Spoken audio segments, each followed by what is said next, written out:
Quem encontrou? Segundo livro de Reis, capítulo 20. Amém? Está dizendo assim a palavra do Senhor: naqueles dias Ezequias adoeceu e estava perto da morte. O profeta Isaías, filho de Amós, veio ter com ele e lhe disse: assim diz o Senhor, põe a tua casa em ordem, porque morrerás e não viverás. Então virou Ezequias o rosto para a parede e orou ao Senhor. E disse assim, irmãos, a oração dele: ah, Senhor, lembra-te de que andei diante de ti com fidelidade e integridade de coração, e fiz o que era reto aos teus olhos. E Ezequias chorou muitíssimo. Não havendo Isaías ainda saído do meio do pátio, veio a ele a palavra do Senhor. E o Senhor disse para ele assim, para o profeta Isaías: volta e dize a Ezequias, príncipe do meu povo, assim diz o Senhor Deus de teu pai Davi: ouvi a tua oração e vi as tuas lágrimas. Eu te curarei. Ao terceiro dia subirás à casa do Senhor. Acrescentarei aos teus dias 15 anos. E das mãos do rei da Síria livrarei a ti a esta cidade. Defenderei a esta cidade por amor de mim e por amor de Davi, meu servo. Disse mais Isaías: tomai uma pasta de figos. Tomaram-na e a puseram sobre o tumor, e o rei ficou curado. Perguntou Ezequias a Isaías: qual é o sinal que o Senhor me curará? E de que é o terceiro dia subirei à casa do Senhor? Respondeu Isaías: isto te será por sinal da parte do Senhor, de que o Senhor cumprirá a palavra que disse. Adiantar-se-á a sombra 10 graus, ou retrocederá 10 graus? Então disse Ezequias: é fácil que a sombra adiante 10 graus, antes que ela recue 10 graus. Então o profeta Isaías clamou ao Senhor, e o Senhor fez a sombra retroceder 10 graus, pelos graus que já tinha declinado o relógio do sol de Acás. Quantos podem dizer amém nesta manhã? Louvado seja o nome do Senhor. Queridos e amados, diante desta palavra que nós acabamos de ler, eu estava me lembrando que esta semana eu estava e estou ainda trabalhando em uma cidade aqui para o norte do nosso estado de Massachusetts, chamado Pittsburgh, que é do lado de Leominster. E este cliente que eu estava trabalhando na casa dele, ele falou assim: olha, Sandro, eu tenho um amigo brasileiro, esse rapaz é hispano, eu tenho um amigo brasileiro e ele mexe com landscape. Eu contratei o trabalho dele para que ele venha aqui na minha casa e faça um pátio na área de trás da minha casa. Então esse brasileiro foi todo motivado, pegou as suas máquinas, né? A máquina de escavar, a máquina de fazer o level, de colocar areia, enfim, chegou ali com toda aquele maquinário. E esse rapaz me relatando, quando então o brasileiro montou na máquina e ele foi subindo assim, uma subidinha que tem, quando ele chegou na parte de trás da casa desse meu cliente, a máquina começou a afundar. E ele não tinha ainda examinado como era o solo da parte de trás. Tanto o cliente meu, que é o amigo do brasileiro, como o brasileiro estava motivado de fazer o pátio, porque eu já estava sonhando, né? O dono da casa, ali vou colocar brick, vou fazer um muro bonito, para colocar um pula-pula para as crianças, e as crianças no próximo verão, elas divertirem neste lugar. Mas quando o brasileiro colocou, né, o dono da companhia de landscaping, colocou a máquina, ela começou a afundar, ele parou, desceu da máquina e falou assim, olhando para o solo, falou assim: infelizmente, eu não vim aqui, foi uma falha minha, para analisar o solo, mas pelo ver o seu solo é um solo arenoso, e aqui parece que tem muita água no seu solo. Então o que nós vamos fazer? Agora que está começando a esfriar, nós vamos voltar no princípio do verão, vamos analisar, ver o que precisa ser escavado, para que a gente possa fazer um solo, ou fazer um pátio aqui, para que você desfrute deste pátio juntamente com a sua família. Então aquele rapaz ficou aparentemente triste pelo fato do solo, do seu terreno, da sua casa, ser um solo que não está apropriado para ser feito aquele pátio agora, neste tempo que nós estamos do outono. Amados, quando nós estamos e vamos analisar esta palavra de Deus, a palavra de Deus aqui, nós vamos ver um homem chamado Ezequias, que é filho deste rei que é colocado aqui para nós. E este rei chamado Acaz, ele vem e mostra para o seu filho, porque naquela época os jovens, os reis que sucediam seus pais eram muito jovens. Então o pai, ele vinha com a sua idade de maturidade, introduzia o filho e ficava por um certo período. Isso era normal, tanto em Israel, porque aqui no livro de 1º e 2º Reis você vai analisar e ver a divisão dos reinos. Você vai analisar e ver a divisão do reino, que é Israel, e o reino de Judá. E você vai ver que estes jovens que vêm, como a Bíblia aqui fala para nós, para poder reinar, ele é muito jovem, seu pai já tem uma determinada maturidade, ele fica um pouco com o filho, e depois passa para o seu filho o reinado. Assim também a palavra do Senhor nos fala aqui, e nos mostra que este jovem chamado Ezequias, com 25 anos de idade, ele assumiu o reinado, reinou durante 29 anos em Judá, que tinha por capital a Jerusalém. A palavra do Senhor fala que ele fez muitas coisas, e uma delas que nós podemos perceber é que a trajetória dele foi marcada por bênçãos. Versículo 3, preste atenção, isto é o cerne da nossa mensagem, você vai entender o porquê que eu falei da introdução. Diz que ele fez o que era bom aos olhos de Deus, e andou nos caminhos do seu pai Davi. Davi é o precursor, Davi é o referencial. Davi, nós sabemos muito bem que tinha um coração inclinado e voltado para Deus. Pelo fato dele ter um coração inclinado e voltado para Deus, todos os pregadores que nós escutamos vão falar e vão pregar e dizer que Davi era um homem segundo o coração de Deus. Segundo o coração de Deus, por quê? Porque ele tinha um coração diferente de mim e de você? Não. Porque as atitudes de Davi demonstravam que o seu interior estavam inclinados para Deus. Atitude de obedecer, atitude de adorar o Senhor, atitude de ser sensível, de ouvir a voz do Espírito de Deus, a voz do Todo-Poderoso.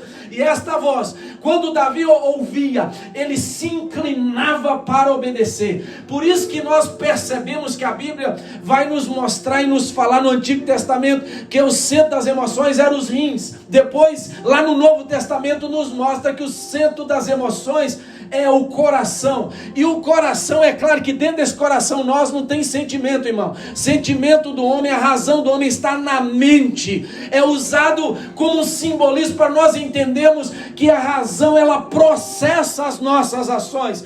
A razão processa tudo aquilo que nós colocamos em exercício na nossa vida. É claro que para Davi ser um homem segundo o coração, a mente, que Deus agradava, é porque ele tinha princípios. E aqui o nome dele é citado por quê? Porque Davi, sendo um homem obediente a Deus, fazendo tudo aquilo que agradava a Deus, ele deixou um referencial para a sua posteridade, deixou um referencial para a sua família, deixou um referencial para os seus filhos. Escuta bem, você pai e mãe que está aqui nesta manhã, você que está aqui servindo ao Senhor, você tem um papel muito importante dentro da sua casa, principalmente você, varão.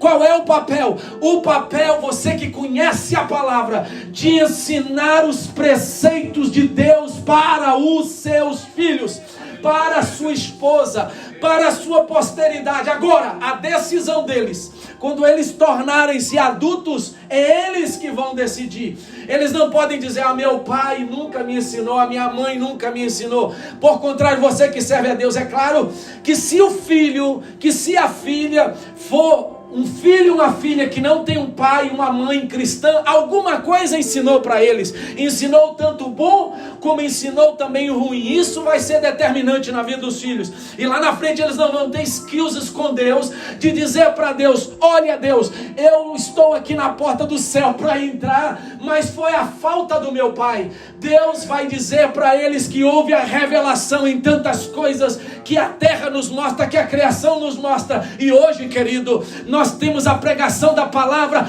espalhada nos 4 cantos da terra. A pregação da palavra está aí nas redes sociais, está aí na mídia escrita. Enfim, ninguém tem desculpa para dizer que uma Bíblia não é acessível a esta pessoa. Por isso, voltando para a igreja, que você, papai e mamãe, você tem um papel muito importante, porque isso vai marcar as gerações dos teus filhos. Quando você vai para Êxodo, o Espírito me faz lembrar, e lá está falando sobre Deus de não deve, os 10 mandamentos, adorar outros deuses, se curvar diante de mais esculturas. Uma coisa Deus deixou registrado nos seus mandamentos, sabe qual é? É que Ele tem prazer de abençoar o seu povo. Ele tem prazer de derramar as bênçãos sobre o seu povo. Deus já está olhando para nós aqui, e o prazer dele, sabe qual que é? De abençoar você, de fazer de você honrado pela mão dele, pelas bênçãos dele. Por isso que ele diz que aqueles que obedecem, Ele abençoaria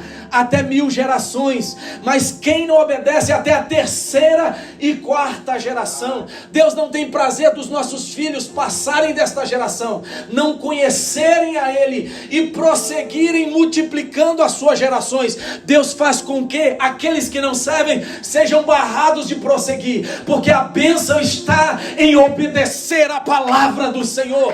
Por isso que Deus diz, se nós obedecermos, os nossos filhos vão ser abençoados, os filhos dos nossos filhos, e a nossa posteridade, a bênção, a mão e o poder de Deus alcançará todos eles. Quem está entendendo isso até agora? Aleluia. Por isso que o referencial aqui está dizendo que ele andou segundo aquilo que os olhos de Deus viu que eram caminhos bons, e andou nos caminhos de seu pai Isaías. Se nós contextualizarmos tudo isso, nós vamos ver que quando veio esta enfermidade naqueles dias, Ezequias estava enfrentando um momento muito difícil em Judá. Qual era? Um momento que o rei da Síria se levantou, chamado Senaqueribe. Senaqueribe levantou, começou a dominar e a tomar posse das cidades mais populosas, mais fortes. E aí, quando ele começou a tomar, ele veio até a capital. Chegando até a capital, porque Israel já havia cedido, que era a divisão entre o reino do norte e o reino do sul. Quando chegou em Judá, Ezequias reinava em Judá, e ele foi confrontado, e o Espírito do Senhor, o próprio Deus, chegou a ele e ministrou ao seu coração, dele buscar a face deste Deus, dele devotar a sua vida a Deus, dele apresentar em oração os problemas que Judá estava passando. E ainda mais Deus disse para ele que maior é o que seria com eles do que aqueles que estaria com Senaqueribe, o rei da Síria. Sabe o que aconteceu? O anjo de Deus visitou naquela noite e matou mais de 100.000 soldados quando foi o dia da batalha, Deus dando vitória a Ezequias. Então ele enfrentava um problema, ele enfrentava um confronto. E agora, pensa você que cristão não enfrenta luta, não enfrenta enfermidade? Sim, cristão enfrenta luta, cristão enfrenta enfermidade. No dia da luta dele, mas também da vitória, veio a enfermidade. E a palavra do Senhor nos fala que naqueles dias ele adoeceu de uma enfermidade mortal, de uma enfermidade que viria para tirar a sua vida. O profeta Isaías, filho de Amós, veio a ele e disse assim, quando a enfermidade veio: põe em ordem a sua casa, porque morrerás e não mais viverás. Preste atenção numa coisa, nós em certas horas da nossa vida, nós achamos que é o fato da gente vir à igreja, ser dizimista, ter cara de piedoso, né? Ter cara de humilde, estar vestido, bem vestido, ter um bom trabalho, ter um carro, uma casa, filhos, enfim, certas coisas que nós somos beneficiados, nós vamos achar que isso vai ser a causa, o montão e o número a somar pelo fato de nós estarmos sendo abençoados e termos tudo isso para Deus poder nos abençoar. abençoar. Mas se você for para o texto aqui, não foi, escuta bem, a fidelidade, versículo de número 3, quando ele virou em oração, ele disse assim: Senhor, ó Senhor, eu andei em fidelidade. Meu irmão, você precisa andar em fidelidade, porque isso vai agradar a Deus. Ele diz: Senhor, eu tenho integridade de coração. Você precisa ser íntegro, porque isso agrada a Deus. Mas escuta uma coisa, eu vou interromper aqui para completar o meu raciocínio. Isso não é desculpa, isso não é uma troca. Deus não aceita a troca. A maneira que você deve andar não vai justificar nada. Isso vai acrescentar bênção na sua vida. Sabe por quê? Deus enviou quando o profeta saiu e já recebeu a palavra e ele voltou para poder anunciar que Deus curaria. É por amor. Deus está dizendo: olha, eu vou abençoar. É por amor de mim mesmo que sou Deus. Então Deus te abençoa, irmão, por um fato chamado e uma ação chamada misericórdia. Por causa do nome dele, do amor daquilo que ele é, porque ele não dá glória dele para ninguém, é que Deus te abençoa. Deus te abençoa, sabe por quê? Quando ele olha para dentro do seu coração, que é íntegro, que não se desvia, que é puro, que agrada a ele, ele sabe muito bem que se ele te curar, que se ele te abençoar, você não vai reter a glória para você, você não vai tomar essa glória para você, você não vai ficar calado e guardar esta bênção para você, mas você vai sair nos quatro cantos da terra, testemunhando e falando: quem me curou foi o Senhor Deus Jeová, quem me curou foi Jesus Cristo de Nazaré, quem me curou foi o Todo-Poderoso. Você vai pôr para fora. Aqui está dizendo que Deus enviou o profeta, e o profeta então falou: olha, Deus vai te curar, mas ele vai te curar por amor ao nome dele e por amor ao servo dele chamado Davi, aleluia, que foi um referencial para a vida deste homem chamado Ezequias. Preste atenção, os feitos de Ezequias, que fez dele bem sucedido. Diz que o pai dele, sabe o que o pai dele? Andou pelos caminhos e exemplos maus dos ancestrais dele, anterior a ele. Escuta uma coisa: a opção e a escolha é nossa, de nós andarmos ou não andarmos por caminhos tortuosos, ou andarmos por caminhos retos. Todos aqueles reis que eram jovens tiveram a oportunidade de andar e de não andar em caminhos tortuosos, de andar por caminhos retos ou de andar por caminhos tortuosos. Todos nós aqui temos justo juízo de escolhermos se nós queremos bênção, se nós queremos maldição, se nós queremos a vida, se nós queremos a morte. Deus é tão bom que ele diz: escolhe pois a vida, escolhe pois a bênção, para que viva tu, a tua descendência, todos os dias que andarem pela face da terra. Quem está entendendo, glorifica ao nome do Senhor, por amor ao nome dele. Glória a Deus.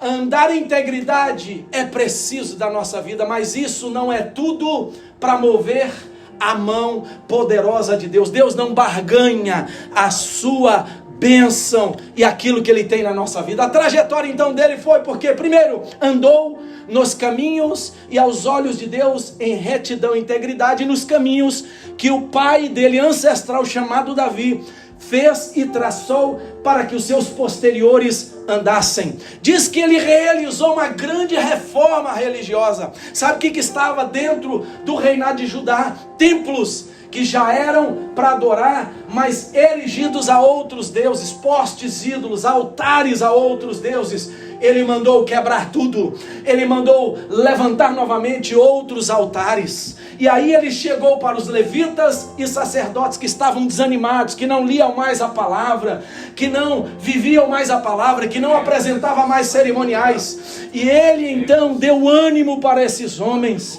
ele deu palavras de ânimo para esses homens, restaurou o ofício sacerdotal e levítico deles. E sabe o que aconteceu? Começaram a preparar novamente a celebração da Páscoa. A Páscoa havia sido esquecida, e nós sabemos muito bem que a Páscoa para o povo judeu é uma celebração tremenda, maravilhosa e grande, porque a Páscoa, sabe o que significa, irmão?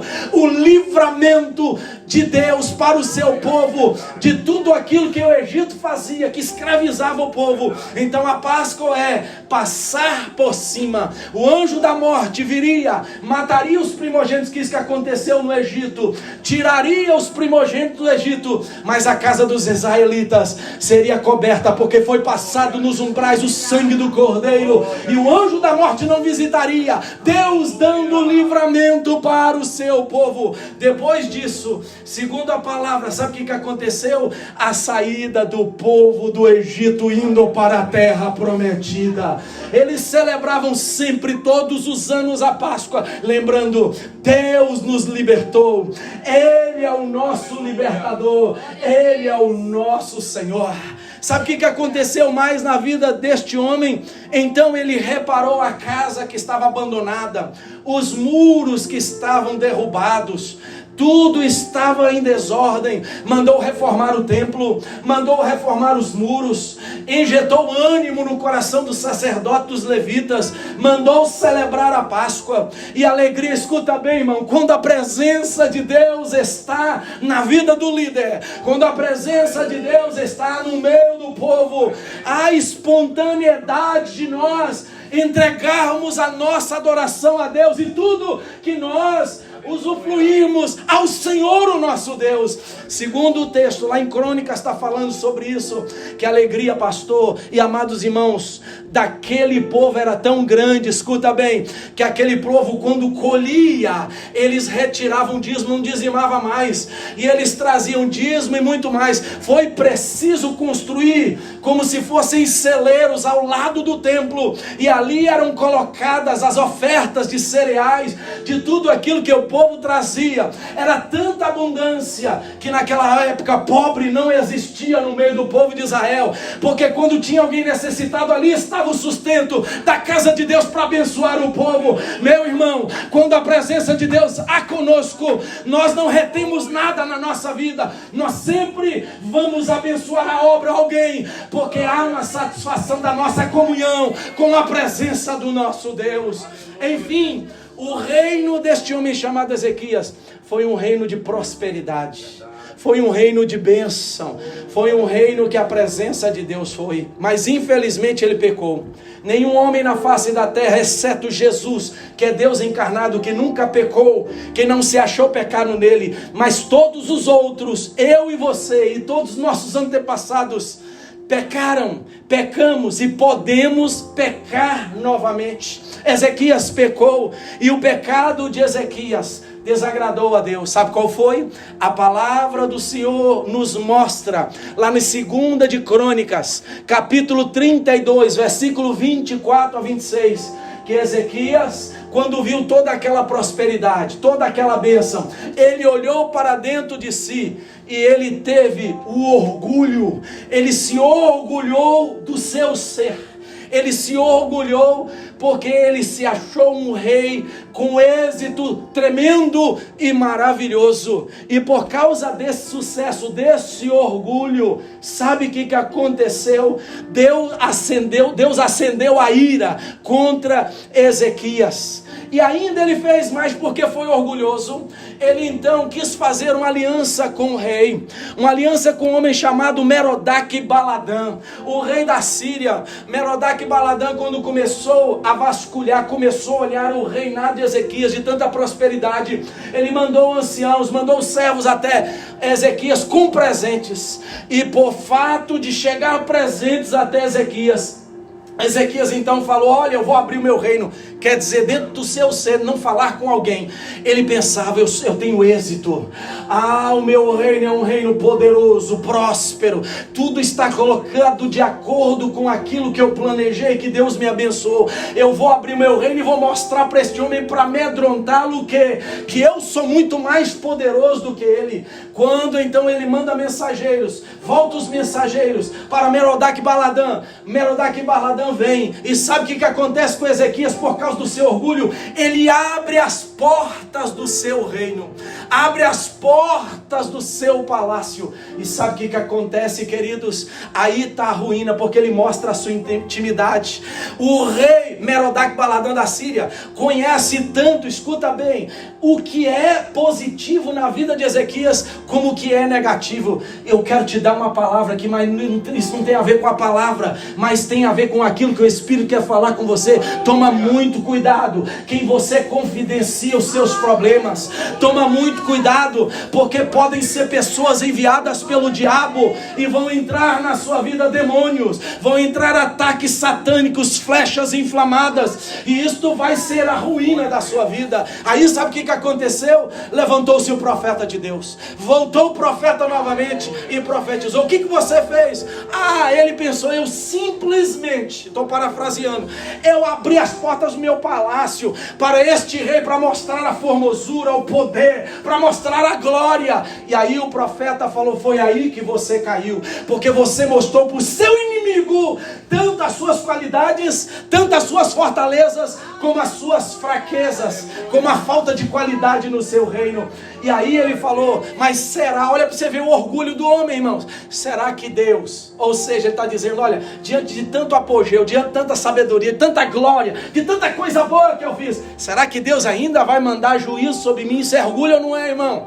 Será que uma pessoa que acha que faz tanta bondade, ajuda as pessoas, é bondosa, faz as coisas da casa de Deus, será que se ela não cometer um erro, Deus vai protelar e não vai cobrar dela? Claro que vai, querido. Os nossos atos de justiça, se fizermos injustiça, Deus, através deste pecado, cobrará de nós. Os atos de justiça nos fará ser abençoados, mas se cometermos a injustiça, o pecado, existem as consequências de tudo isso. Deus manda o profeta, e o profeta fala assim, olha, vai vir na tua casa o juízo.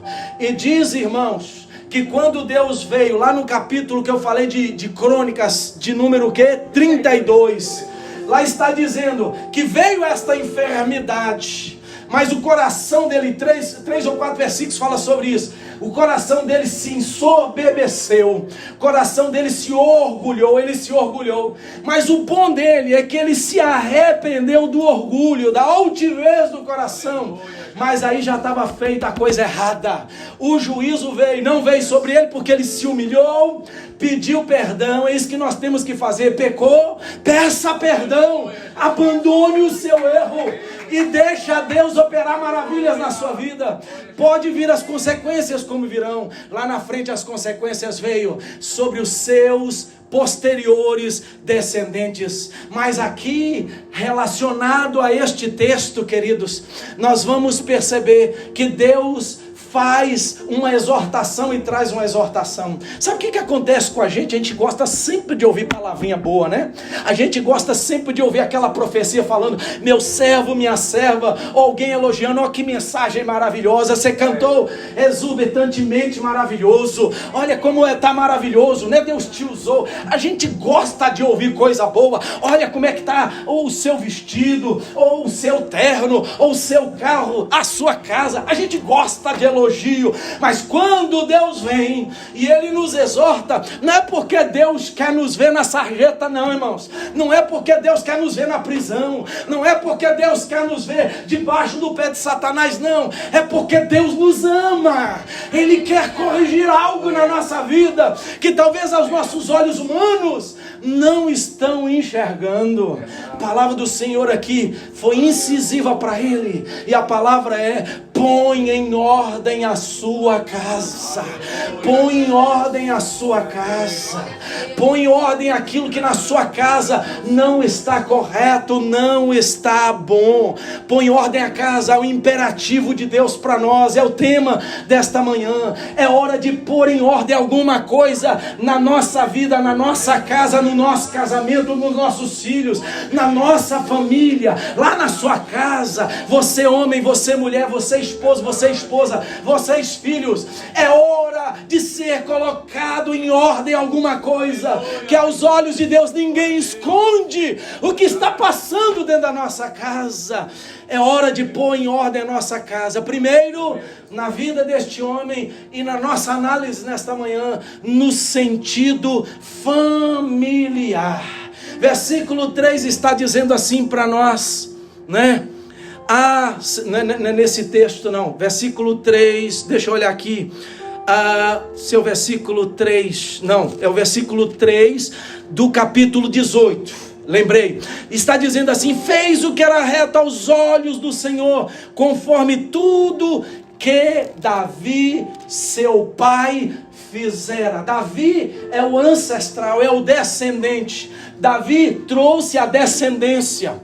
E aqui ele está nos mostrando família. Família no âmbito que Deus quer nos mostrar. Sabe por quê? Porque a família é um exemplo para as nossas futuras gerações. Você homem, você mulher, é o exemplo para os seus filhos. Filhos, quando crescerem, casarem-se, tanto o rapaz como a moça, precisam e vão ser exemplos para quem? Para os futuros descendentes que virão. Então a família é um referencial. Imagina vocês, nós não vamos tocar nesse assunto, se não existisse homem e mulher, macho e fêmea, se não existisse aquilo que Deus constituiu, Deus do princípio, o homem, a mulher, o casamento e a constituição dos filhos, que tornam-se, que faz a família feliz, abençoada e debaixo do plano de Deus. Essa sociedade estava perdida, irmãos, porque segundo os sociólogos eles falam que a família, ela é a célula da sociedade, e célula não pode ser morta, porque as células boas do seu corpo, sabe para que servem? Para se multiplicar, para defender o seu corpo. Imagina se falassem assim: olha, agora o casamento de homem e mulher está proibido, casamento agora só mesmo sexo. Acabaria a família, meu irmão, acabaria o projeto de Deus. Por isso nesta manhã, quando Deus disse para Ezequias: ponha em ordem a tua casa, é porque Deus está querendo tratar da família. Deus está preocupado com a família. Sabe por quê? Aqui dentro da casa nós ensinamos os filhos, e daqui a pouco vão crescer. Se nós não ensinamos bem ensinado, sabe o que vai acontecer? Vai prejudicar tanto eles como os filhos dele e os filhos dos filhos dele. É importante entendermos que se nós não corrigirmos agora os defeitos, os erros que dentro da nossa casa como família precisam ser reparados, lá na frente eles vão sofrer as consequências. Há uma grande responsabilidade a nossa. Sabe por quê? Porque a nossa responsabilidade não é só de colocar comida sobre a nossa mesa, não. A responsabilidade de cuidar em todas as áreas, de ensinar tudo aquilo, de zelar, de fazer da nossa família prosseguir, glorificando ao nosso Deus. Aleluia. Escolha qual o princípio você quer que a sua família ela siga. Sabe qual é o primeiro princípio que eu percebo que vai dar resultado e que nós vamos ser bem-sucedidos? Sabe qual é o princípio? Pergunta para mim, fala: pastor, qual é? Fala aí, pastor, qual é? Sabe qual é o principal princípio? Sabe qual é o alicerce que nós temos que fazer para a nossa família ser bem sucedida? Não é dar ensino para os nossos filhos, não é dar carro novo, não é no melhor restaurante, não é melhor roupa, é ensiná-los a servir a Deus. Aleluia. É ensinar sobre Deus para eles. A palavra do Senhor nos mostra o seguinte, que no momento de decisão, um líder chamado Josué, quando ele começou a organizar todas as coisas para começar, e ele passou pela primeira cidade chamada Ai, e aí foi para Jericó, e depois começou a lutar e pelejar e conquistar as demais cidades, foi crescendo o povo, foi se fortalecendo o povo, mas chegou uma determinada hora que existiam anciãos, homens mais velhos, mais experimentados, e que eles estavam tendenciosos a outras coisas. Qual era? A adorar outros deuses. a trazer imagens e esculturas consigo. As casas começaram a ser infectadas pela idolatria. Josué recebeu a revelação de Deus, depois de tanta coisa boa que ele passou para o povo. E sabe qual é? De assentar, de parar e de ser a boca de Deus para falar com o povo. Mas antes disso, ele decidiu uma coisa, e eu quero ler para vocês. Josué 24, 14 a 16. Ele virando para o povo, ele disse o seguinte: agora temei ao Senhor e serviu com sinceridade e com verdade. Deitai fora os deuses, os quais serviram vossos pais além do rio e no Egito, e servi ao Senhor. Mas se vos parece mal servir ao Senhor Jeová, escolhei hoje a quem sirvais, se aos deuses a quem serviram os vossos pais, que estavam da além do Jordão. Olha aí, escuta bem. Ou aos deuses dos amorreus, em cuja terra agora vocês estão. E agora ele virou, ele deu o conselho, mas agora ele virou e deu a opinião e a decisão que ele agora estava tomando junto com a família dele. Ele disse assim: porém, eu e a minha casa estamos decidindo uma coisa: servirmos ao Senhor, o nosso Deus. Aleluia. Servir a Deus, irmão, é ser humilde, é se humilhar diante daquilo que Deus é. Servir a Deus é obedecer o que Deus coloca para nós. Queridos e amados irmãos, nós precisamos, queridos, entender o sentido de que é pôr em ordem a nossa casa. Aleluia. Irmãos, sabe uma das coisas que está faltando muito no meio da igreja do Senhor hoje em dia? Sabe qual é? É o chamado culto doméstico. Precisamos voltar pelo menos uma vez por semana para o nosso culto doméstico. Não deixa só aqui para a igreja, não deixa só para o pastor, não deixa só para a escolinha ali não. Precisamos voltar aos cultos domésticos. Precisamos voltar para a leitura, 10, 15, 20, meia hora da palavra. Precisamos voltar para a oração. Precisamos voltar para a intimidade com Deus. Precisamos entender que Deus não é só cultuado no culto de domingo, ou de quarta, ou de quinta, que são os cultos regulares da igreja, não. Deus tem que ser cultuado lá dentro da sua casa. Deus tem que ser cultuado lá dentro do seu carro. Deus tem que ser cultuado principalmente lá no seu trabalho, para que as pessoas entendam que você e a sua casa decidiram servir ao Senhor. Aleluia. Você tem a escolha, e este princípio é que determina a bênção sobre a sua casa. Nós precisamos voltar a estas práticas que eu acabei de falar aqui. Sabe por quê? Porque uma hora Deus vai chamar, se não está chamando a atenção de muitos aqui, para pôr em ordem a sua casa, para preocupar com a sua família. O seu maior bem não é o dólar que está 5,50 ou 5,60 oreva. Não é a construção que você está fazendo no Brasil. Isso não é uma maior riqueza sua. Sabe qual é a sua maior riqueza depois de Deus? É a sua família. É a sua riqueza. Deus está te dando a sua família. Administre bem, porque Deus vai te cobrar relacionado a administrar bem a sua família. Quem está entendendo, dá um glória aí ao nome do Senhor. Põe em ordem a sua casa no sentido familiar. E qual é a escolha para minha família ser bem? Servir a Deus. Se eu sirvo a Deus, eu vou testemunhar e ensinar os meus filhos a servirem, a dependerem de Deus, a colocarem tudo nas mãos do Senhor. A quando eles tiverem uma necessidade, uma limitação, não é buscar o colega, não é buscar o mau exemplo, não é buscar o mau conselho, é dobrarem seus joelhos e aclamar o Deus que tudo pode, que resolve, o Deus que tem resposta para nós. Servir a Deus, escuta uma coisa, faz toda a diferença na nossa vida e na nossa casa. Amém, meus queridos? Segunda coisa, qual é o princípio que eu quero para minha família? Servir a Deus. Segundo princípio que eu quero para minha família, no sentido familiar, é ter o alicerce na palavra, basear tudo na palavra. Uma das coisas importantes, interessantes é, quando você orar, não ore vagamente não. Tem pessoas que só ora pedindo, pastor. Só sabe pedir a Deus. Parece um pidão. Parece que tá igual esses que ficam no sinal aí. Só sabe pedir esmola. Fica pedindo migalha para Deus. Só pedir.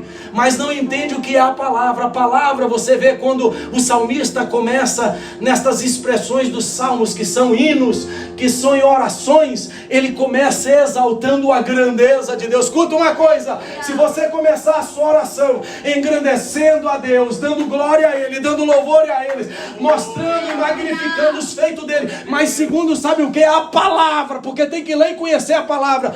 Se você citar a palavra na sua oração, sabe o que vai acontecer? A presença de Deus vai chegar na sua vida.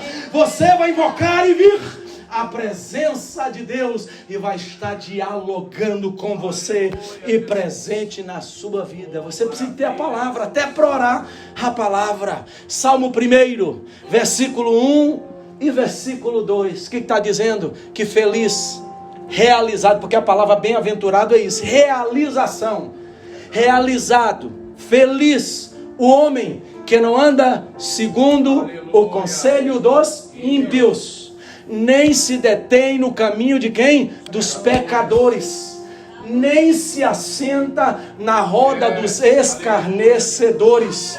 Quer dizer, ele não tem parte com o ímpio, ele não tem parte com o conselho do ímpio, ele não tem parte com a doutrina do ímpio, mas antes o seu prazer está onde? Na palavra, na lei do Senhor. E nela, não é que você vai andar na rua, vocês vão até rir, não é que você vai andar na rua assim não, irmão, ó.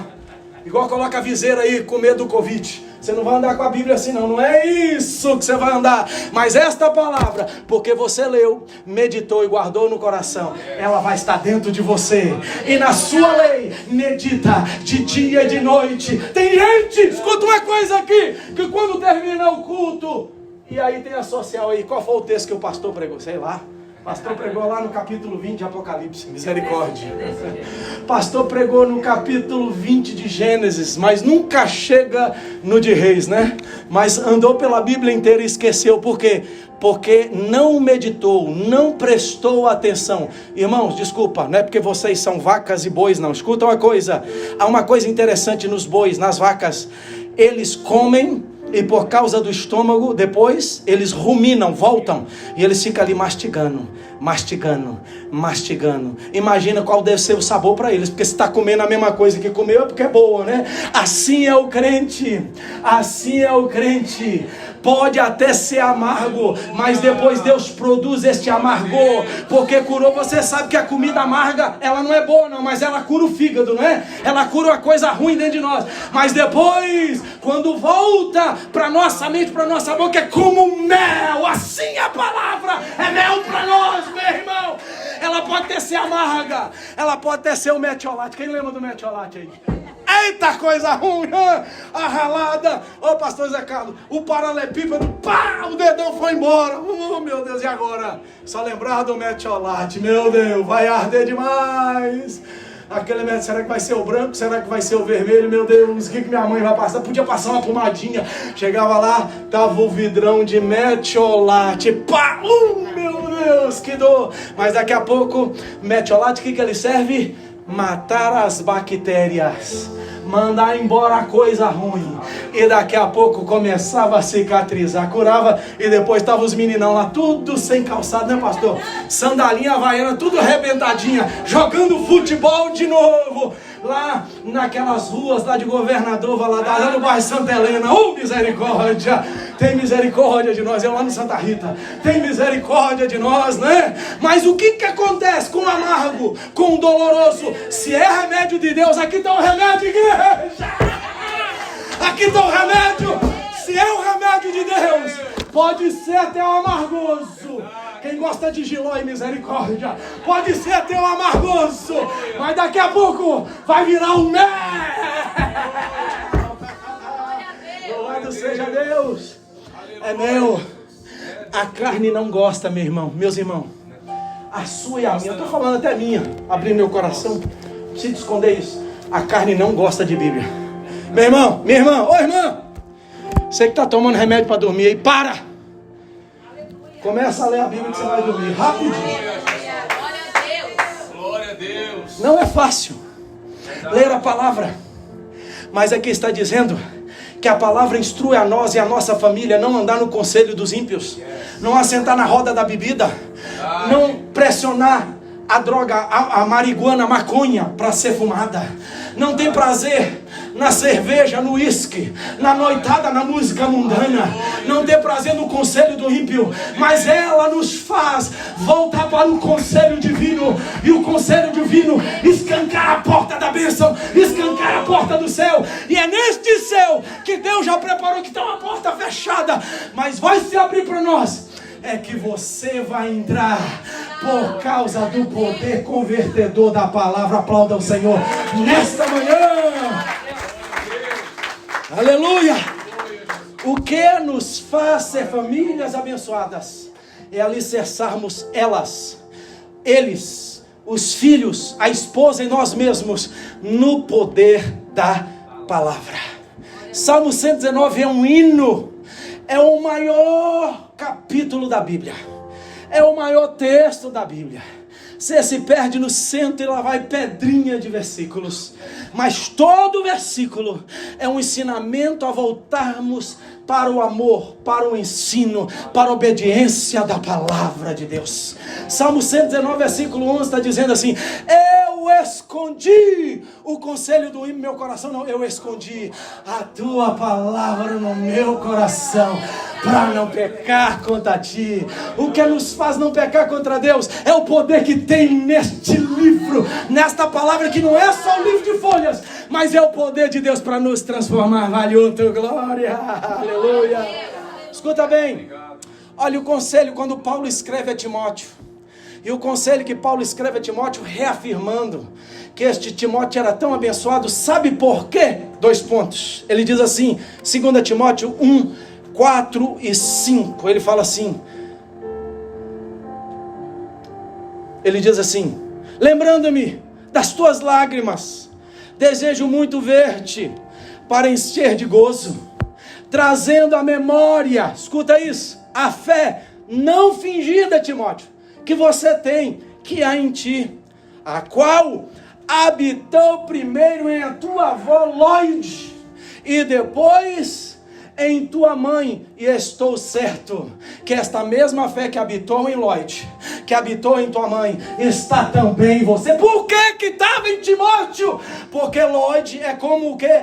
É como se fosse uma corrente. Loide ensinou para a mãe de Timóteo, e a mãe de Timóteo sabia que aquilo era o poder de Deus, não ficou para ela, ensinou também para Timóteo. E Timóteo era aquele homem agora convertido, era aquele homem abençoado e ministro da casa de Deus, servo do Senhor, porque a fé é pela palavra de Deus, foi pelo ensinamento da palavra de Deus. Ensina o menino, a menina no caminho que deve andar, para que depois, quando ficarem velhos, de barba, não venha o que a dizer: não tenho neles mais contentamento. Ensina o menino, ensina o jovem, ensina o teu filho, varão, ensina para a tua mulher, ensina a tua casa. Qual é o alicerce da tua casa? O seriado, a novelinha. Qual é o alicerce da tua casa? O horóscopo. Aliás, crente que vê horóscopo, sangue de Jesus na vida dele. O horóscopo do crente é 66 livros, é Bíblia, é Bíblia, é Bíblia, aleluia, aleluia. Pastor, eu não aguento, eu tenho que falar essas coisas, desculpa, eu tenho que falar essas coisas, eu não aguento. Meu irmão, eu não creio o crente que pega o celular e ele acredita, o horóscopo, né, coloca o aplicativo do horóscopo. Deleta essa porqueira hoje, por favor, no nome de Jesus. Coloca o aplicativo da Bíblia e começa a lê-la, começa a escutar a mensagem, escuta o teu pastor que prega aqui, e prega com excelência, e com certeza que vai ser alicerce do seu pé, vai ser a poderosa palavra de Deus. Vale um amém para a igreja? Amém. Põe em ordem a tua casa. Primeiro, no sentido familiar. Preocupa com a sua família. Preocupa com o teu casamento. Preocupa conhecer a palavra, para que os teus filhos não desviem de servir a Deus, de estarem alicerçados na palavra do Senhor. Porque isso é poderoso, irmãos. Isso é poderoso para os nossos filhos. O Espírito Santo, escuta uma coisa, vai fazer você lembrar de Êxodo. Quem obedece, quem serve, quem guarda a palavra, 1000 gerações vão ser abençoadas. Mas quem não serve, quem não guarda, quem está de desobediência, quem não ama a Deus nem a sua palavra, vai ser queimada, vai ser exterminada a sua descendência. Qual é a sua escolha? Os teus filhos, filhos dos teus filhos, até o dia da vinda de Jesus, que ninguém sabe, serem abençoados? Ou você quer que a tua casa acabe na próxima geração? Nesta manhã eu quero profetizar. Esta palavra que nós estamos pregando vai penetrar o seu coração. A tua casa vai dar valor à Bíblia. Tua casa vai dar valor ao relacionamento com Deus. Você vai servir ao Senhor, não importando o que venha na América, no Brasil, no planeta Terra, todos os dias da sua vida. Porque depois dessa vida servindo a Deus, é só o céu de glória com Ele. É só o céu de glória com Ele. Aleluia. Aleluia. Para terminar, queridos, põe em ordem a tua casa. Alguma coisa na casa de Ezequias precisava ser colocada em ordem. Alguma coisa na nossa casa, no sentido familiar, precisa ser colocada em ordem. Alguma coisa no nosso casamento precisa ser colocada em ordem. Alguma coisa, filho que está aqui assentado na tua vida, precisa ser colocada em ordem. O que é? É eu entender que para eu ser abençoado e para depois o meu casamento ou o meu casamento ser abençoado, eu preciso de escolher qual é o princípio para a minha vida. Aleluia. E o princípio é servir a Deus. Eu estou refrisando isso para não esquecer. Segunda coisa, qual é o alicerce para o meu pé? O alicerce para o meu pé é o plywood, o alicerce para o meu pé é o meu diploma, o alicerce para o meu pé é meu carro de $200 mil, não. O alicerce para o meu pé é a palavra de Deus, que é rocha. A palavra de Deus que é tudo na nossa vida. E para terminar, que eu peço mais 5 minutos dos amados irmãos, põe ordem na nossa casa. Agora vai chamar a atenção individual, no sentido pessoal. Põe ordem. Existe a responsabilidade pessoal nossa. Você está achando que a responsabilidade é como Adão e Eva? Ah, mas foi a mulher, Senhor, que o Senhor me deu, que me fez comer. Aí virou o Adãozão que não ia deixar barato, né? Ah, meu Deus, mas não, foi essa daqui, ó. Você tirou da minha costelinha e fez a mulher. Foi ela que me fez pecar. Ah, foi a serpente que fez pecar. Um ficou jogando para o outro e para o final sobrou para a serpente. Meu irmão, assuma. Se é pessoal a responsabilidade, põe em ordem, assuma. O que primeiro, não transfira a culpa. Existe aí uma teologia barata que fala, não foi eu que fiz, não, foi o irmão ali que fez.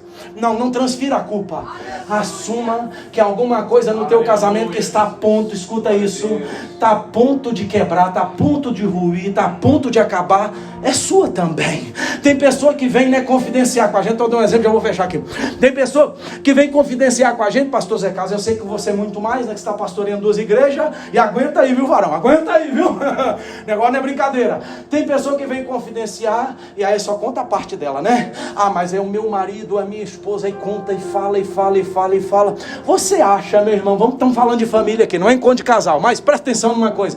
Você acha que para um casamento acabar, para haver divórcio, é só uma pessoa que está totalmente culpada? É só um que está totalmente certo? É claro que existem os prós e existem os contras. Todos nós temos culpa. Se um dia o casamento não der certo, você não é fácil, nem ela é fácil. Ela não é fácil e você também não é fácil. Por isso, querido, assuma a tua responsabilidade. Põe em ordem a tua casa, que é você. Palavra do Senhor vai falar conosco desta forma, para pôr em ordem a nossa vida. Versículo de número 1 do Salmo 128. Sabe o que lá fala? É o Salmo da família. Lá diz assim, que bem-aventurado o varão que teme ao Senhor, aquele que teme ao Senhor e anda nos seus caminhos. Temer a Deus não é você ter medo de Deus. A palavra temor é ter respeito, ter reverência. Está relacionado à adoração. Se você tem Deus como Senhor da sua vida, você vai temê-lo. E quem teme a Deus, obedece a Deus. E quem obedece a Deus vai ser confrontado a mudar, vai ser confrontado a abandonar, vai ser confrontado a deixar o erro, pedir o Espírito Santo para curar, e ele levantar para seguir um uma vida transformada, renovada e cheia do Espírito Santo.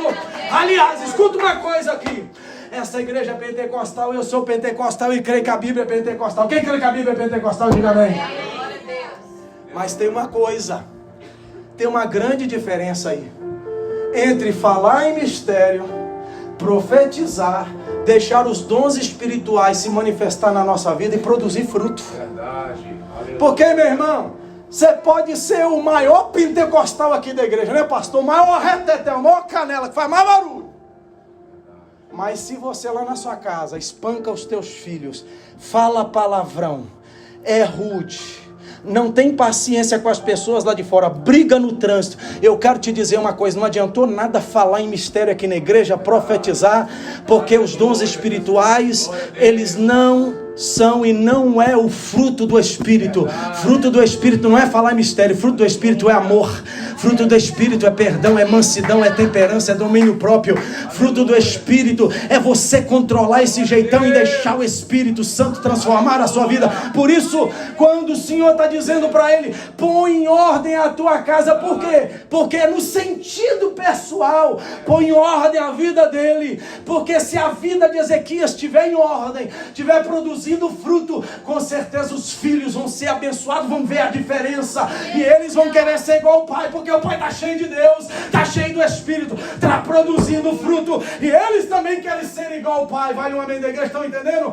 Agora, se o pai, como foi o pai de Ezequias, Acás, começar a levantar altares para adorar outros deuses, for sanguinário, for ruim, e diz lá no texto, você lê o capítulo lá falando de Acás, que o pai de Acás andou tanto no caminho mal da idolatria, que ele incentivava os filhos a levantar fogo. O que é levantar fogo? Construir altar e pôr fogo para adorar aqueles altares a outros deuses. Então ele incentivava a adoração, ele incentivava a idolatria, ele era exemplo dentro da casa dele da coisa ruim, que era abandonar Jeová, abandonar Deus e andar pelo caminho de outros deuses. Está vendo como é que isso é forte? Mas a responsabilidade, ela é o quê? Pessoal. Termino a palavra do Senhor aqui dizendo que Mateus 7, versículo 24 a 27, é o retrato do exemplo que o meu cliente teve por estes dias atrás com o fundo da sua casa. Lá vai mostrar dois tipos de casa que podem ser construídas da mesma maneira: 3 quartos, uma sala, uma contrasala, 2 banheiros, telhado, terraço, garagem. Você planeja toda a casa bonita, faz um reboque bonito por dentro, bonito por fora. Você pode construir as duas casas da mesma maneira, mas sabe qual é a diferença? Qual é o terreno que você está colocando a sua casa? Qual é o terreno? Diz a Bíblia que 2 pessoas construíram talvez as mesmas medidas, as mesmas formas das suas casas, mas a diferença, meu irmão, é no terreno. A diferença é na sua questão pessoal, é o terreno que você está construindo a casa. Mateus 7, 24 a 27 mostra 2 tipos de pessoas. A primeira delas chama-se pessoa prudente. Diz que a pessoa prudente, ela ouviu a palavra do Senhor. Depois que ela ouviu a palavra do Senhor, ela começou a praticar a palavra do Senhor. É a mesma coisa de construir uma casa. A casa com todas as suas, todas as suas medidas, com tudo aquilo que nós temos de precaver na casa. Mas preste atenção numa coisa aqui, meus queridos e amados irmãos. Esta primeira pessoa, ela decidiu construir um terreno não arenoso, mas ela decidiu, falou: vou comprar um terreno, porque eu sei que a minha casa pode ser muito bem feita, com cimento muito mais forte que colocar mais areia, com todo acabamento, com toda a ferragem boa, mas o que vai determinar essa casa a ficar de pé não, é o chão. Diz que ele comprou um terreno e construiu sobre um terreno que tinha rochas no terreno, que tinha pedras no terreno. Sabe por quê, meu irmão? Porque se você querendo ou não, preste atenção uma coisa, você decide, escuta bem, construir a casa, a decisão é de todos, mas ninguém escolhe qual vai ser o edar. Ninguém escolhe como é que vai ser o inverno. Pastor, ninguém escolhe se vai passar furacão em Massachusetts ou não. Ninguém pode escolher, porque quem determina isso é Deus. Diz que da mesma maneira que tanto no lugar onde estava construída a casa do prudente, o insensato, vamos para o insensato e nós vamos terminar. O insensato, que é o sem sabedoria, que é o que não pensa, que faz de qualquer jeito, também pensou, vou construir uma casa bonita e tal, mas diz que este homem que ouve a palavra, aleluia, todos, tanto o sensato como o insensato, ouvem, aleluia, todos aqui estão escutando, mas tem uma coisa, a decisão pessoal é sua, é minha, sabe o que? De ouvir, aleluia, e de não sair pelo lado de cá, verdade, de ouvir, aleluia, e dela parar dentro do nosso ser, e não só parar dentro do nosso ser, aleluia, porque aqui está dizendo que o homem insensato, ele escutou, mas ele não praticou, ele não colocou em prática. Já o homem que é sábio, o homem prudente, ele escutou e ele colocou em prática. E aí sabe o que aconteceu? Vieram o quê?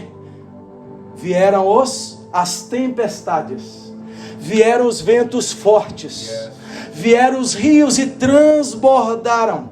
Vieram contra aquela casa todo o ímpeto, contra a casa do sensato, contra a casa do insensato. Escuta bem uma coisa aqui, meu irmão. Você pode não guardar a minha mensagem, mas este finalzinho aqui você vai guardar. Você escolhe construir a casa e qual é o terreno que você quer construir a casa. Mas o que vai vir contra ela você não escolhe, porque quem determina isso é Deus. Está entendendo? Quem determina isso é Deus. Se Deus achar que tem que passar um ventinho mais forte, Ele vai fazer passar. Sabe por quê?